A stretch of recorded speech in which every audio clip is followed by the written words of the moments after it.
Hello, my name's Mark Baker, and I am here for the IAO5 Environmental Crisis Now Unit 6 discussion for sociology with Dr. Suchland. I am joined to my right by Mr. Corey Brockmeyer, who works with Illinois Department of Natural Resources, and we're going to be discussing the Frontline Poison Water video that was on our Unit 6. This video was originally broadcasted on 4/21/09, approximately 7.5 years ago. Mr. Brockmeyer, will you say hello? Oh, there. Mr. Brockmeyer stated in our pre-interview last week that you started with Illinois Department of Natural Resources in August 2011. You stated you have been a DNR police officer this whole time. Is that correct? Yes. Can you tell me where you went to college? Southern Illinois University, Carbondale, for a criminal justice degree. Now, since you're a police officer and you had to have a degree, do you find you use that much of your criminal justice degree or not on the job? No, you use it every day. Gotcha. Now, our Illinois waterways, from what I was reading, are very polluted. Do you agree with that assessment? Yes. The Federal Water Pollution Control Act was passed during the Nixon administration, which called for the waterways to be fishable as well as clean by the early 80s. This was very monumental because Nixon vetoed the bill, but Congress eventually overturned his veto. This is an extremely rare occurrence. I learned in another social science class that to overturn a veto, it takes a 2/3 majority in the Senate. A 2/3 majority is very hard to agree about. Now, not only is it hard to have a 2/3 majority in the Senate, it's hard to have a 2/3 majority vote, let alone what I'm going to have for dinner. Now, our leaders were able to come together to pass this legislation in the 70s, which is also known as bipartisanship. Just a little bit more information on the other social sciences. Now, Mr. Brockmeyer, could you please tell me a little background on the Asian carp epidemic that is in some of our waterways, especially on the Illinois River? Well, what happened was there was a fishery just south of the Mississippi River over in Missouri.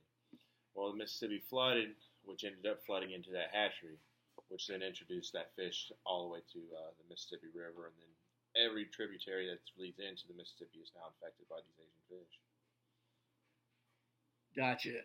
And so we've had this problem for a while. We're just now starting. It's recently been known, but it's getting bigger and bigger. It's starting to affect more of the lakes and streams because people are releasing the fish on purpose or on accident into other waterways. Now, are these fish actually from Asia, or are They are from Asia, but they don't. They act a little different here than they do over there. They don't jump like they do here than they do over there. That's a good segue. You're talking about that jumping fish. I've personally never been a part of it, but I was doing some research for this interview and saw this redneck fishing tournament thing that was held in Bath, Illinois. Do you know where that's at? Yes. Have you heard of this redneck fishing tournament? I had to work it a few times, yes. Now, when I was watching the video, it looked, I don't want to generalize the people that say rednecks, it's a stereotypical, party. Yeah, but I saw a bunch of these jumping fish and people in outfits and baseball bats and bows and arrows. Can you just give me a little bit of what you witnessed? It's a mild party. We're there just to control that doesn't get out of control. But it's somewhat of a good thing to try to get that fish out of the lakes, out of the rivers. It may be like a less than a percentage that helps, but it's something that's letting people know what is going on here. So during this quote tournament, you're there more as just a watchful eye to make sure everything stays under control. Oh yeah, in control. Because, like I said, when I was watching the videos, so who knows what wasn't posted on there? It was a little wild, to say the least. I had no idea. I remember fishing as a youth and had to be very quiet. There was no noise. And over here, I see all these guys over there drinking and yelling and smoking cigarettes. Something I wouldn't mind partaking in, to be honest with you.